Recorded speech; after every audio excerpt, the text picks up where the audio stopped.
જય શ્રી કૃષ્ણ મિત્રો, ઉત્સવનો મહિમા ચેનલમાં આપનું સ્વાગત છે. મિત્રો, આજે આપણે અષાઢ માસની સુદ 11થી શરૂ થતું મોળાકત વ્રત, જેને ગૌરી વ્રત પણ કહેવામાં આવે છે, તે વ્રતની વિધિ અને વ્રત કથા વિશે વાત કરીશું. આ વ્રત અષાઢ સુદ 11 આરંભ થાય અને પૂનમના દિવસે પૂરું થાય. આ વ્રત સૌપ્રથમ પાર્વતી માતાએ કરેલું, આથી આ વ્રત ગૌરી વ્રતના નામે પણ ઓળખાય છે.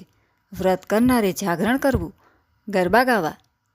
અષાઢ સુદ પાંચમના દિવસે કુમારિકાઓ ભેગા મળી રમે, જમે અને આનંદ કરે.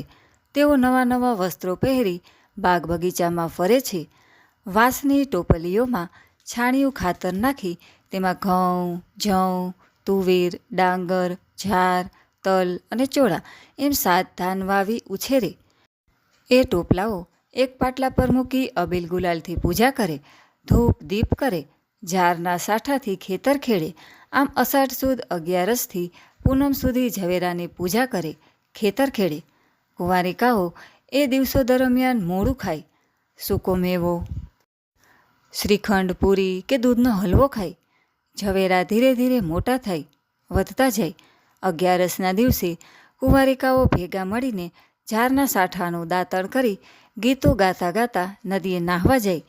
એ વખતે તેઓ આ મુજબ ગીત ગાય: ગોરમાનો વરતો કેસરીયો, કેસરીયો નદીએ નાવા જાય.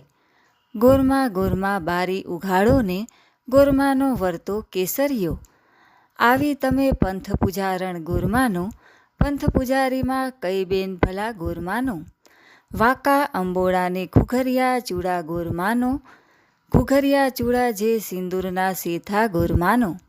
ગોરમાનો વરતો કેસરીઓને નદીએ નાવા જાય રે ગોરમા. કેળે પિતાંબર પગે પાવડીને પટપટ કરતો જાય રે ગોરમા. માથે તે મુગટ મેલિયો રે છમછમ કરતો જાય રે ગોરમા. હાથમાં તે લંગર લાકડીને ઠમઠમ કરતો જાય રે ગોરમા. હાથે બાજુબંધ બેર ખારે, ગોરમાનો વર કેસરીયો. ગોરમાનો વરતો કેસરીયો, ગોરમાનો વરતો કેસરીયો.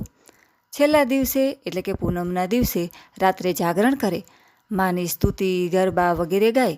બીજે દિવસે ઝવેરાને નદી, તળાવ કે કૂવાના જળમાં પધરાવી ઉપવાસ છોડે.